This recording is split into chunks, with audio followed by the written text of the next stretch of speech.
बर्बाद भयो भन्नु उहाँहरू थाल्नु फेरि नौटङ्की सुरु भयो होइन।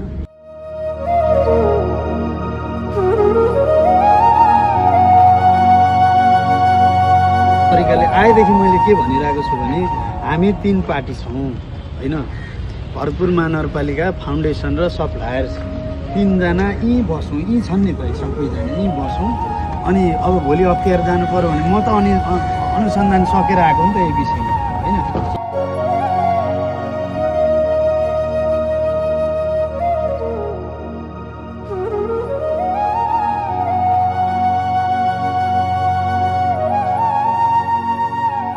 म यो ठग पनि बन्दिनँ थियो होला, ठग प्रमाणित गर्न 5 वर्ष लाग्यो मलाई।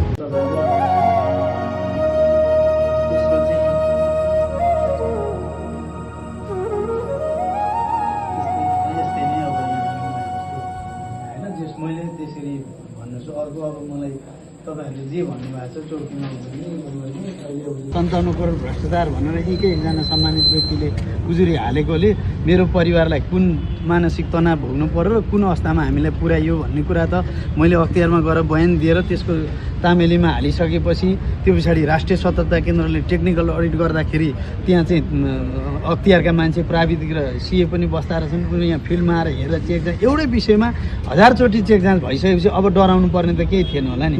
मानवीय संवेदना पनि हुन्छ होला कति ठाउँमा, विपद हुन्छ होला, अर्को के हुन्छ होला होइन, कुन कन्डिसनमा गरेको निर्णय भन्ने हुन्छ नि होइन। अनि मैले बसौँ जेल जानु पर्यो 3टै पार्टी जाने, सप्लायर्स पनि जान रेडी छन्, म त गइ नै हाल्ने, मलाई त लगिहाल्नु पर्यो होइन, यसरी टुङ्गाउँ भनिरहेको।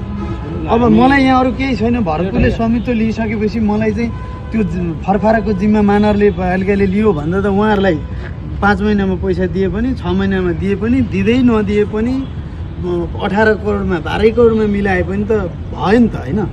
म त उन्के नि त, यता पार्टी मुद्दा पनि फिर्ता नगर्ने मलाई नै चेप्ने, यहाँबाट अब छुटकारै नमिल्ने भयो क्या। तल सामान छ त्यो बेच्छु नै भन्दाखेरि त्यो बेच्ने सामान पनि तल छैन त्यति पनि थाहा छ मलाई।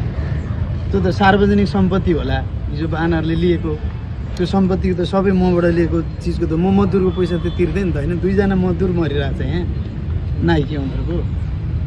अनि 5 वर्ष पछाडि आएर चाहिँ अझै पनि सोल्युसन छैन के।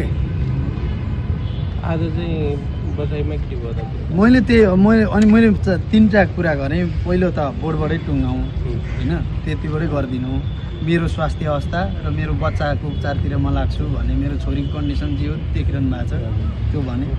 दोस्रो पार्टीहरूको पेमेन्टको जिम्मेवारी तपाईँहरूले लिँदेर मलाई यहाँबाट उम्काइदिनु, म त मुक्त भएँ, तपाईँहरू पार्टीहरू